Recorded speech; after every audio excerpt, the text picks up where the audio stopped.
questionável. Estando dentro da escola pré-milenista, entende-se o milênio de forma literal. Se é cronológico ou não, também é uma questão discutível.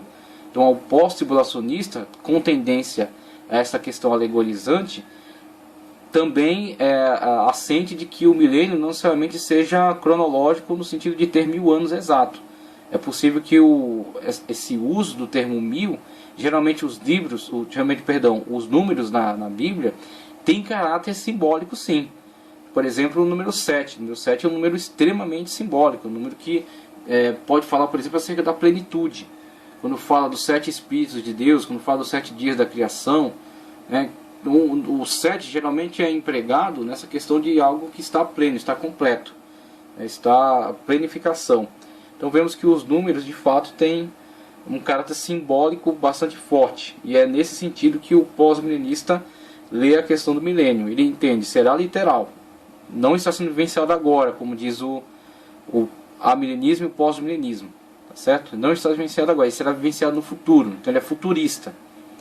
E além de ser futurista, ele é literalista. Em que sentido? Será vivenciado na Terra, de forma literal, tá ok? Agora, com relação à cronologia, eles aplicam uma alegoria, dizem que não necessariamente será 1000 anos contado, mas será um longo período, e é nesse sentido que eles leem essa questão dos 1000. Nesse período de 1000 anos, seja simbólico ou exato, Cristo estará fisicamente na terra, reinando corporalmente. Nessa época, tanto os justos ressuscitados como os justos que ainda viverem em seus corpos físicos receberão um corpo glorificado, o qual nunca mais morrerá. E nesse corpo glorificado, todos os justos reinarão com Cristo aqui na terra, num reino de perfeita paz e justiça. Nesse período, muitos ímpios se converterão e, consequentemente, serão salvos da condenação eterna. Alguns pré-milenistas asseveram que nesse tempo tanto o céu como a terra serão renovados e os veremos ocularmente, mas alguns pré-milenistas entendem que o novo céu e a nova terra só virão depois do milênio e do juízo final. Conforme Apocalipse 21:3, no início do milênio, Satanás será capturado e lançado no abismo, a fim de não perturbar mais a humanidade da terra durante 1000 anos. No final dos 1000 anos, Satanás seduzirá todos aqueles que submeterem ao governo de Cristo compulsoriamente, os quais unirão forças com ele, o diabo, para guerrear com Cristo. Nessa última grande guerra, Satanás será definitivamente derrotado, juntamente com todos os que estiverem ao seu lado. Após isso, todos os ímpios que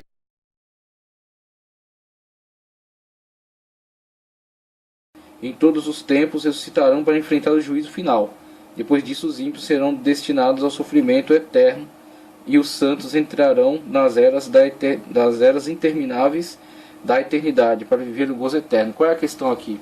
Então, da mesma forma como apresentamos a tendência do pós-milenismo em adotar de uma forma, às vezes até prioritária, a questão alegórica, a leitura alegórica dos fatos, também na questão do milênio existe também na questão do novo céu e nova terra, aliás, existe uma possibilidade de alegorização.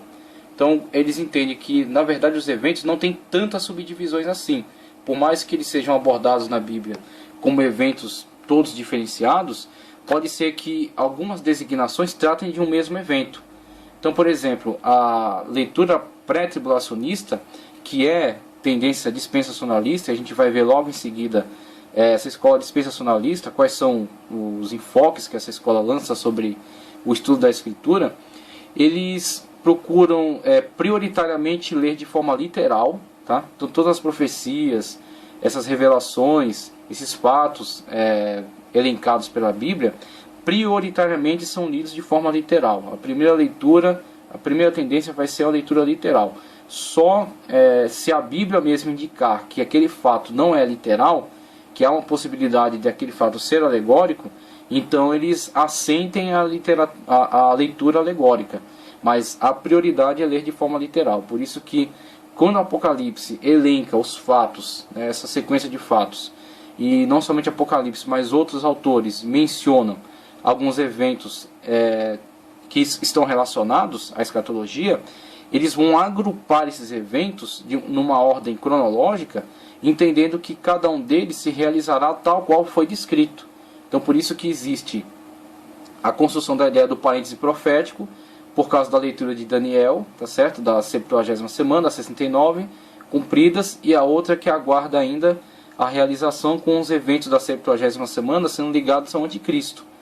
ao anticristo, a vinda da desolação, da abominação desoladora, conforme Daniel assim o descrevia. E aí, se a gente fizer uma analogia com o que Paulo fala acerca do iníquo, e ver, por exemplo, que existe um que o detém, entendemos que o evento da vinda do anticristo está deslocada para um período futuro, no qual aquele que detém o anticristo será removido. E aí vemos tanto a questão de Paulo abordando a questão daquele que detém o iníquo, quanto falando da questão acerca do arrebatamento. Esse termo não é um termo estritamente bíblico, tá? É uma construção que vem auxiliar o entendimento do conceito bíblico. Então Paulo fala, por exemplo, acerca de num momento, e a gente vai ver isso no próximo slide, acerca no momento, e Paulo usa esse termo, né, o momento, no abrir e fechar de olhos, por exemplo, é uma possibilidade de tradução que foi adotada.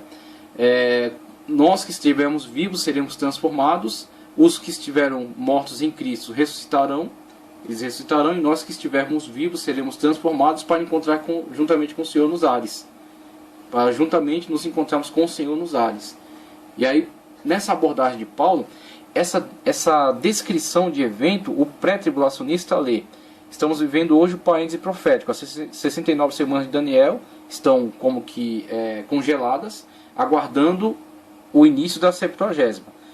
Entre as 69 semanas e a semana 70 existe um lapso de tempo. Esse lapso de tempo podemos chamar de parêntese profético. Esses eventos descritos por Paulo são entendidos como o arrebatamento da igreja. O arrebatamento da igreja. Após o arrebatamento, a 70ª semana, dividida em dois.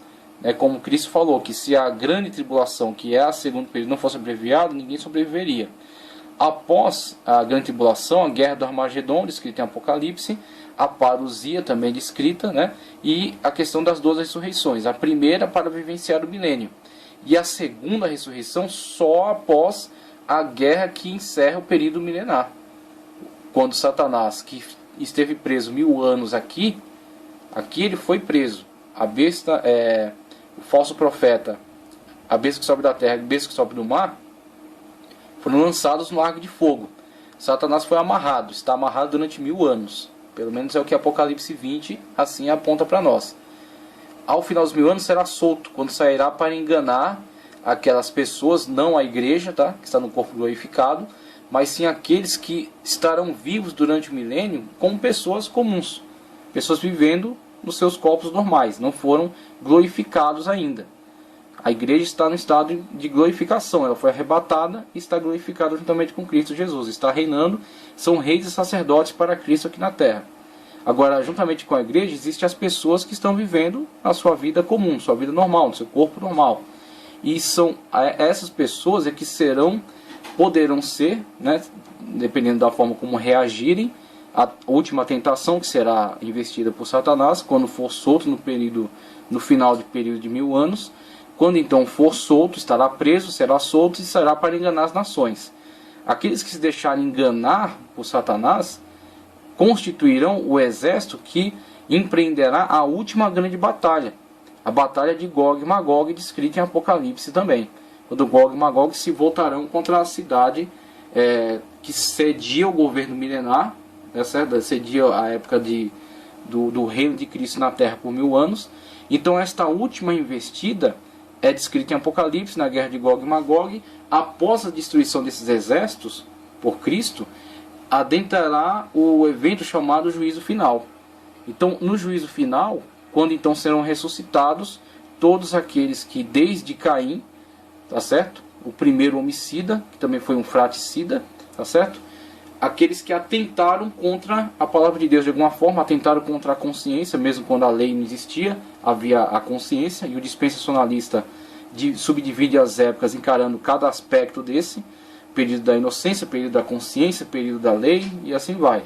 Então, de acordo com a sua época, com a sua condição, aqueles que atentaram contra a verdade de Deus, mesmo em suas consciências, ou mesmo de acordo com uma lei escrita que foi assim contrariada, que foi quebrada.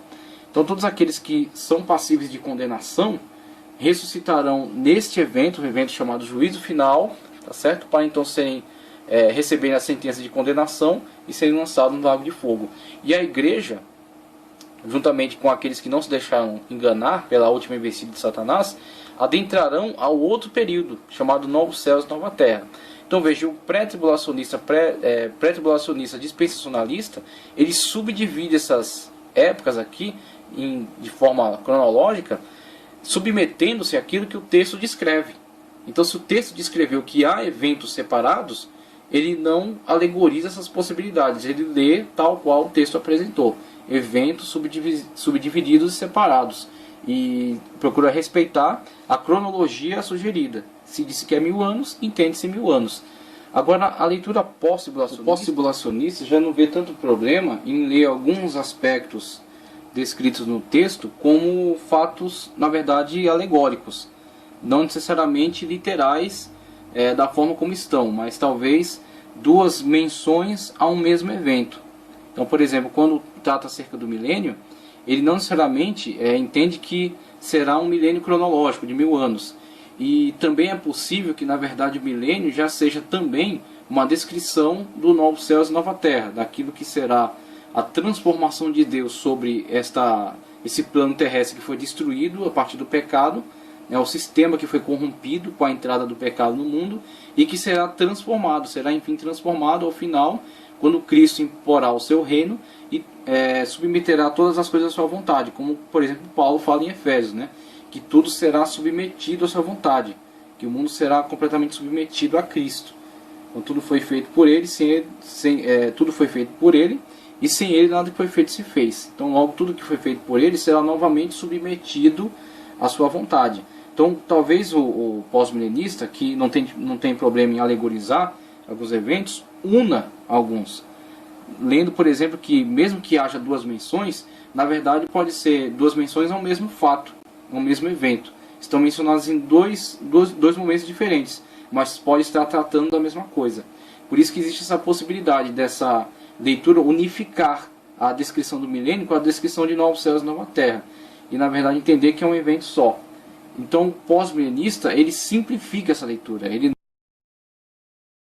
não vê tanta necessidade em detalhar, em pontuar cada subdivisão dessa, mas ler entendendo que talvez sejam menções diferentes a um só evento. Por isso que surge essa questão aqui do novo céu e nova terra. E aí, finalizando, diz aqui: pelo que podemos observar, à medida que a igreja sofre perseguição e os males se multiplicam na terra, o pré-milenismo tende a ganhar mais popularidade. É claro que o pré-milenista não se baseia apenas nisso para argumentar sua doutrina, mas também nos textos sagrados das Escrituras. O mesmo podemos falar do pós-milenismo. E aí ele fecha aqui dando uma analisada de forma geral, num plano geral, acerca das escolas de interpretação. Lembrando-se que o pós-milenista está muito associado ao amilenismo, e que já foi uma escola que esteve no centro aí das grandes defesas, que já teve grandes defensores dessa proposta, e que com certeza produziu muitas coisas boas para o Evangelho, para a Igreja de Cristo. Produziu grandes defensores, pessoas que construíram obras maravilhosas, mas acabou sendo desprivilegiado conforme alguns eventos históricos veio a contraditar algumas posturas, alguns posicionamentos tomados por alguns defensores dessa escola, a escola pós-milenista. Então a escola sofreu um enfraquecimento, muitos dos seus defensores acabaram voltando para dentro da escola amilenista, que é a escola mais antiga, e ficou então um antagonismo entre amilenismo e pré-milenismo. Dentro do pré-milenismo estamos discutindo aqui essas escolas de interpretação. E dentro do pré-milenismo, a escola pós-milenista, a escola pós-tribulacionista, a escola pós-tribulacionista é a que mais se aproxima da visão amilenista, principalmente na questão do uso da ferramenta de alegorização de uma forma mais ampla. E aí, retornando um pouco aqui para a gente verificar o uso da ferramenta de alegorização de uma forma